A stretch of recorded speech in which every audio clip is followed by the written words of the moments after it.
오늘 이 시간 우리에게 허락하신 하나님의 귀한 말씀은 예레미야서 2장 말씀입니다. 제가 가진 구약성경 1051쪽입니다.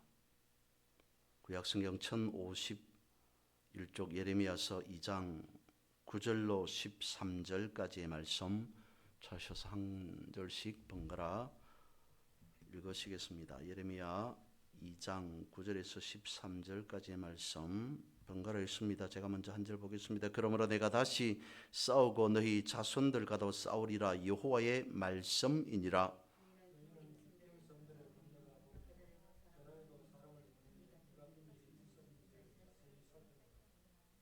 어느 나라가 그들의 신들을 신 아닌 것과 바꾼 일이 있느냐? 그러나 나의 백성은 그의 영광을 무익한 것과 바꾸었도다.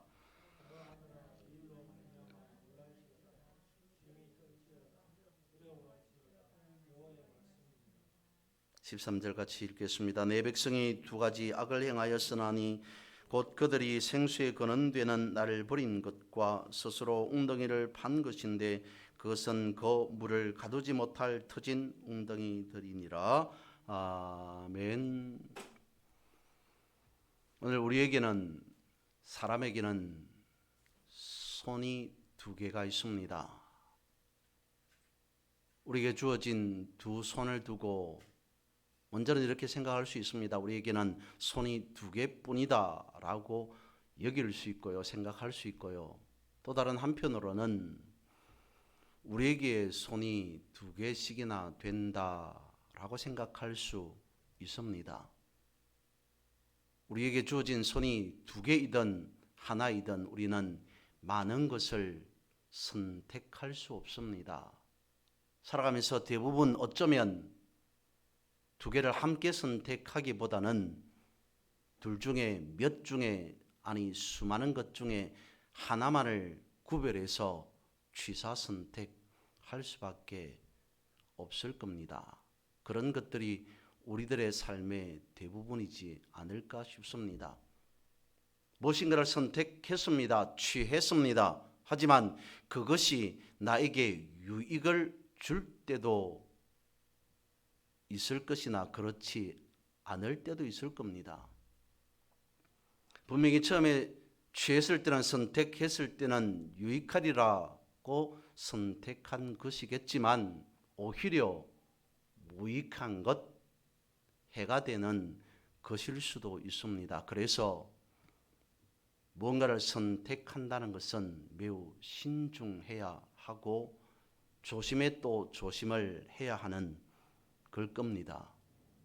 이스라엘 백성들의 역사를 보면 그렇습니다.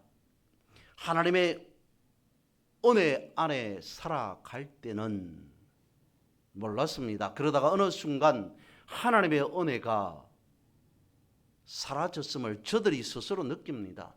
하나님의 은혜가 사라졌기 때문에 사라졌다라고 느끼는 것이 아니라 저들 스스로가 그렇게 느꼈다는 겁니다. 일순간 하나님을 던져버립니다. 하나님을 배반합니다. 그리고 다른 신을, 이방신을, 우상을 섬기게 됩니다. 이것이 되풀이되는 것이 이스라엘 역사입니다. 이것이 반복되는 것이 이스라엘의 역사였습니다. 예레미야가 선지자로 부름을 받습니다.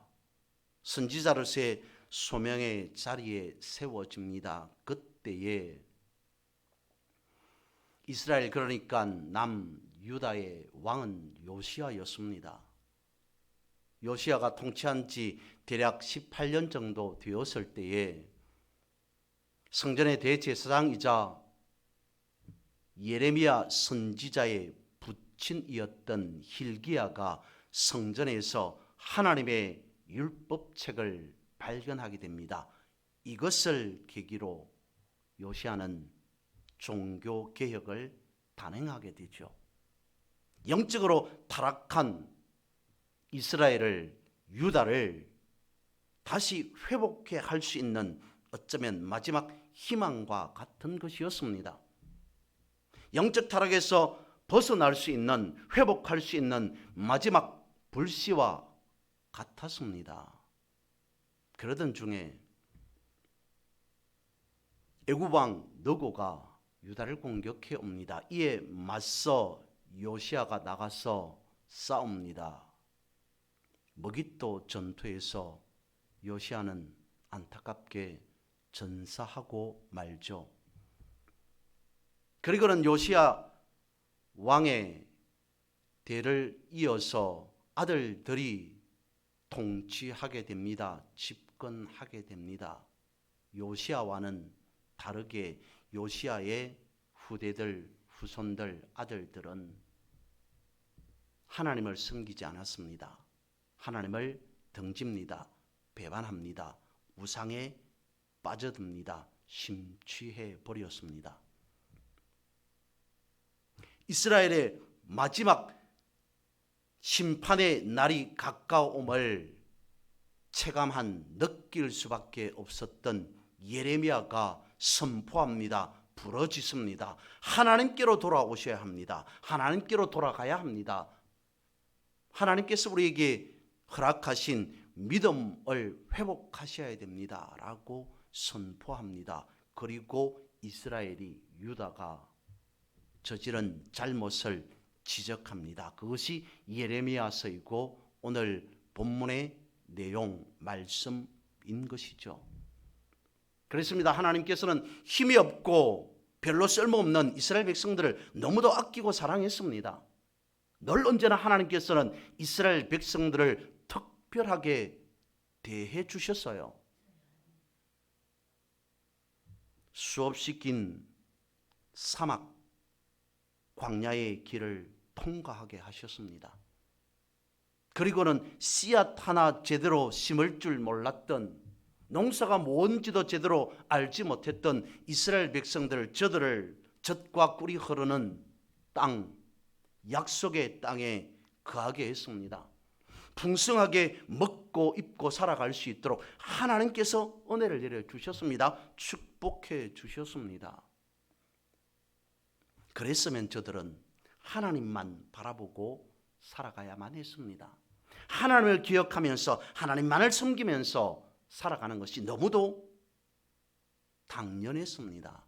하지만 저들은 하나님께서 축복해 주시고 하나님께서 약속하신 약속의 땅을 더럽히기 시작합니다. 하나님을 등집니다. 배반합니다. 예레미야가 이스라엘의 범죄함을 지적합니다.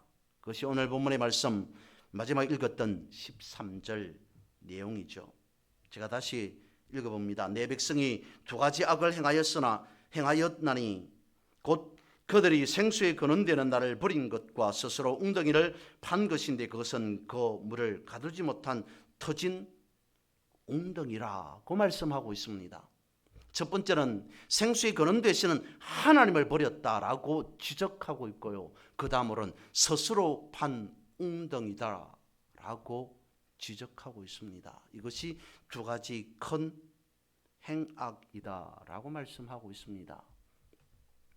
오늘 본문의 이 말씀을 가지고 스스로 판 웅덩이 그리고 터진 웅덩이에 대해서 잠시 살펴보고자 합니다. 하나님께서 이스라엘 백성들에게 말씀하십니다. 저들의 죄악이 무엇인가 라고 하는 것을 지적합니다. 그 가운데에 저들은 하나님 앞에 말합니다. 자부합니다. 자랑하듯이 고합니다. 이 웅덩이는 내가 스스로 판 웅덩이입니다. 스스로 판 웅덩이라고 말합니다. 그렇습니다. 지금과 달리 이 당시에는 물기를 측량할 수 있는 장비도 없었습니다. 그리고 웅덩이를 팔 수 있는, 우물을 팔 수 있는 설비도 갖추지 못한 상태였습니다. 사람이 땀 흘려 수고 노력해서 팔 수밖에 없는 샘이었고 우물이었고 웅덩이였습니다. 그러다 보니까 스스로 판 웅덩이라고 말할 수밖에 없습니다. 자신의 소유권을 주장하는 것은 지당해 보입니다. 이스라엘 나라는 물이 부족한 지역이었습니다. 그래서 샘 하나를 발견한다는 것은, 우물 하나를 찾는다는 것은 그리 호락호락한 일이 아니었습니다. 수고의 수고를, 노력의 노력을, 헌신의 헌신을 다해야만이 겨우 하나 발견할까 말까 하는 것이 샘고는 우물 웅덩이였던 거죠. 그러다 보니까 웅덩이 하나를 발견했다는 것은 그야말로 행운일 수밖에 없습니다. 그래서 내가 스스로 판 웅덩이라고 주장하는 것은 당연해 보입니다. 그런데 여러분, 이렇게 한번 생각해 보시면 어떨까요? 사람이 수고해서 노력해서 샘거는 하나, 우물 하나를 팠습니다. 하지만 물은 누구의 것입니까? 사람이 수고하고 노력해서 웅덩이는 팠을지라도 물은 하나님의 것입니다. 원래 하나님의 소유입니다. 그래서 오늘 본문의 말씀에 하고 있습니다. 생수의 근원이신 하나님, 하나님께서 하늘에서 물을 주시지 아니하였다면 아무리 사람들이 많은 웅덩이를 판다 한들 물을 얻을 수 없습니다. 사람이 물을 만들 수 없습니다. 사람이 물을 만들지 않았습니다. 다만 웅덩이만 팠을 뿐입니다. 사람이 짐작하고 판 웅덩이에 하나님께서 물줄기를 허락해 주셨으므로, 하나님께서 물을 허락해 주셨기에 우물을 얻을 수 있었던 겁니다. 그럼에도 불구하고 저들은 말합니다. 내가 스스로 노력해서 판 웅덩이다 라고 말합니다. 그런데 그 웅덩이조차 어떤 웅덩이였더라고요? 제대로 된 수조 웅덩이가 아닌 터진 웅덩이다 라고 말합니다. 이건 무엇이냐면 성품을 말합니다. 웅덩이라고 하는 것은 성품입니다. 본래 사람은 하나님으로부터 받은 성품이 있습니다. 그것을 본성이라고 말하겠습니다. 하나님께서 우리에게 주신 본성이 있어요. 그리고 살아가면서 성장하면서 배우고 익히게 된 또 다른 성품 하나가 있습니다. 그것을 우리는 인성이라고 하죠. 그러니까 굳이 그것을 구분해서 생각해 본다면 우리 안에는 하나님이 허락하신 본성이 있습니다. 이 본성은 질서 있고 조화로운 것입니다. 그런데 사람은 하나님께서 허락하신 본성을 따라 살아가지 아니하고 인성을 따라 살아갑니다. 개성을 주장합니다. 하나님께서 허락하신 본성인 지혜롭고 조화로운 것을 쫓아 닮아 살아가야 됨에도 불구하고 그렇지 않더라는 거죠. 그것을 두고 오늘 본문의 말씀에서는 스스로 판 웅덩이라 할지라도 그 웅덩이가 터진 웅덩이더라 라고 말씀하고 있는 것입니다. 웅덩이가 터질 수밖에 없는 연유가 있습니다. 웅덩이가 터질 수밖에 없는 과정이 있습니다. 예를 들어서 말씀을 드립니다. 여러분, 사탄이 우리를 유혹합니다. 미혹하게 합니다. 어떤 방법으로 할까요? 그 중에 하나가 합리화라는 방법을 사탄은 적용합니다. 사용합니다. 그것으로 사람을 공격해 옵니다.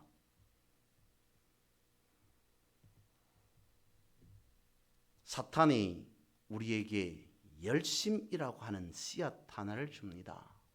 세상의 이치가 그렇습니다. 창세기 이후 성경에서도 우리가 먹고 살아가기 위해서는 수고하고 땀 흘려야만이 가능하다라고 되어 있습니다. 세상의 모든 이치를 보면 수고하지 않은 것에서 얻을 수 있는 것은 없습니다. 노력하지 않고 취할 수 있는 것은 없습니다. 그래서 당연히 노력해야 합니다. 수고해야 됩니다. 땀 흘려야만 무엇인가를 하나를 취할 수 있습니다. 얻을 수 있습니다.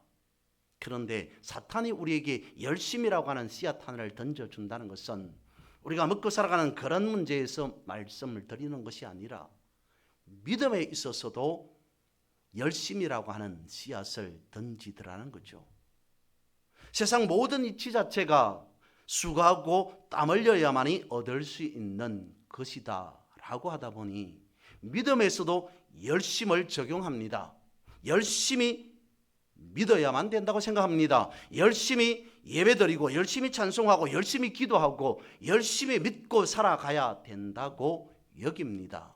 그런데 여러분, 열심히 믿지 않아도 좋은 것 없습니다. 아닙니다. 그런데 이 열심이라고 하는 것이 어느 정도 갈까요? 그것을 사람들은 더 부풀려서 포장해서 성령 충만이라고까지 말합니다. 열심히 기도하고 열심히 말씀 보고 열심히 예배하고 찬송하는 사람들을 바라보면서 성령 충만한 사람이구나 라고까지 말합니다. 아무튼 열심히 어느 정도까지 지속되겠습니까? 몇 개월, 몇 년 정도 갈까요? 영원하지 않습니다. 평생 가지 않습니다. 열심히 열정이 믿음 속에서도 식어질 때가 있더란 말입니다. 그때 그 시점을 사탄이 공격해 오기 시작하죠. 사탄의 본격적인 공격은 열심이라고 하는 말을 하나 툭 던져두고 그대로 내버려 둡니다. 거기에서는 별로 타치하지 않습니다. 열심히 믿고 열심히 찬송하고 열심히 예배하고 말씀 보도록 내버려 둡니다. 그러다가 열정이 열심히 식어지는 그 시점에서 집요하게 공격하기 시작합니다. 본격적으로 공격해 옵니다. 어떻게 해요?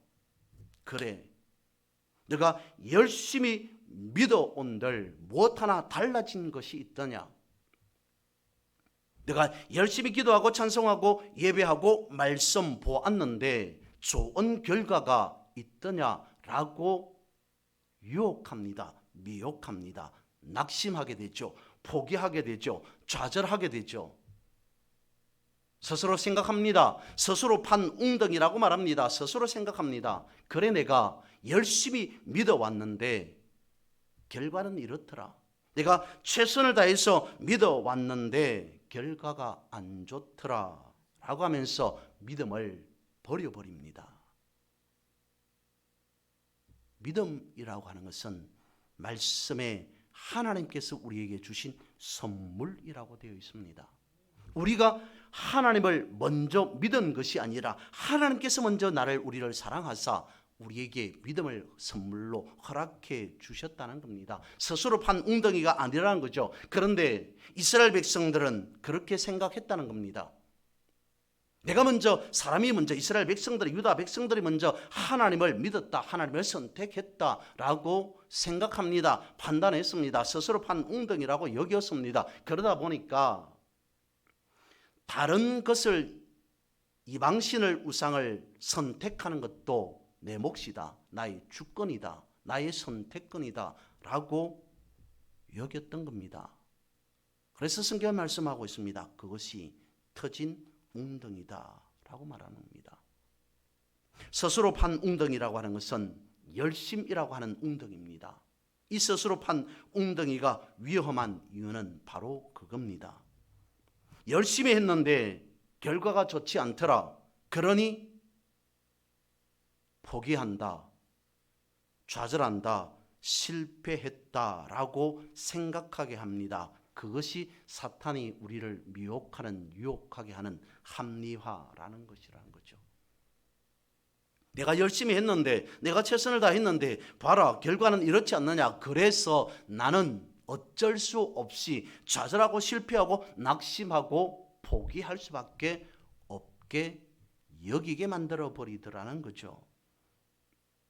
오늘 본문이 그것을 지적하고 있습니다. 그런데 그 뒤에 이스라엘 백성들이 어떤 우를 범했는지를 본문 뒤에 상세하게 나열해 주고 있습니다. 설명해 주고 있습니다. 이스라엘 백성들은 이랬습니다. 박쥐처럼 행동했습니다. 간에 붙었다 쓸개에 붙었다가 합니다. 자신들이 취사 선택 가능하다고 여겼습니다. 하나님을 선택할 때도, 이방 신을 선택할 때도 자신들에게 선택권이 주어져 있다고 여겼습니다. 그것을 오늘 본문에서는 스스로 판 웅덩이라고 말합니다. 자기 욕심을 채우기 위해 살아가는 인생을 오늘 성경은 터진 웅덩이라고까지 말씀하고 있습니다.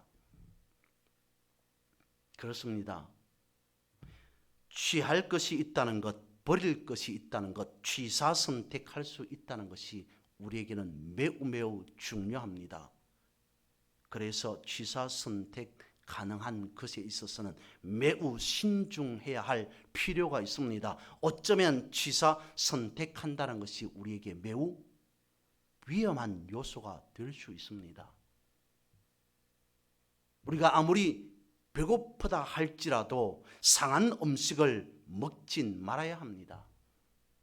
우리에게 아무리 우리 입맛에 맞는 맛있는 음식이 있다 할지라도 먹어서 그것이 해가 된다면, 먹어서 그것이 우리에게 독이 된다면 당연히 먹지 말아야 합니다.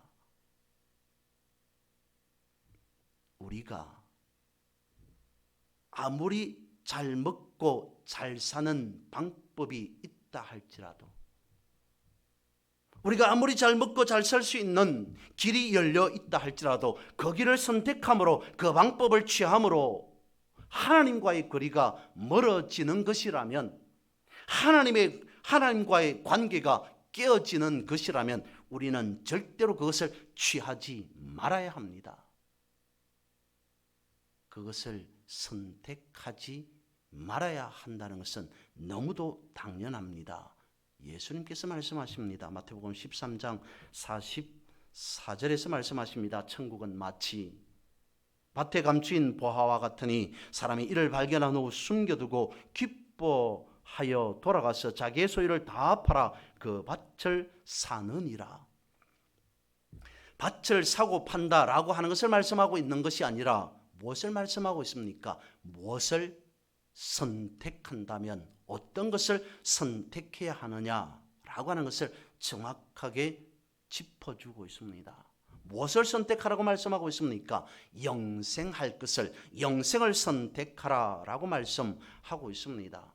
무엇을 선택해야 될지, 무엇을 취해야 될지, 무엇을 버려야 할지, 무엇을 제거해야 될지를 성경은, 본문은, 주님께서는 이와 같이 말씀하고 있습니다. 오늘 본문의 말씀 11절을 다시 봅니다. 어느 나라가 그들의 신들을 신 아닌 것과 바꾼 일이 있느냐? 그러나 나의 백성은 그의 영광을 무익한 것과 바꾸었도다 라고 말씀하고 있습니다. 어느 나라가 도대체 신이 아닌 것과 온전한 것과 온전치 못하는 것을 바꾼 일이 있느냐? 믿음과 세상과 바꾼 일이 있느냐? 라고 말씀하고 있습니다. 하나님의 영광과 무익한 다른 것과 바꾼 역사가 있느냐라고 말씀하고 있습니다. 거기에 대한 예를 바로 앞부분에서 말씀하고 있죠. 10절 말씀에 보면 시딤 섬들이라고 말합니다. 어떤 경우에라도 섬들에 살아가는 사람이더라도, 게달이라고 하는 지명을 말하고 있습니다. 게달이라고 하는 작은 이름 없는 부족, 그 마을에 살아가는 사람들이라도, 작은 섬에 살아가는 사람들이라도, 작은 지역의 마을에 살아가는 사람들이라 하더라도 저들도 그렇게 하지 않았다 라고 말하면서 11절은 이와 같이 말씀하고 있습니다. 그래서 다시 거꾸로 올라가 보면 하나님은 어떻게 하시겠다는 겁니까? 본문의 말씀 9절에 말씀하고 있습니다. 내가 다시 싸우고 너희 자손들과도 싸우리라. 여호와의 말씀이니라.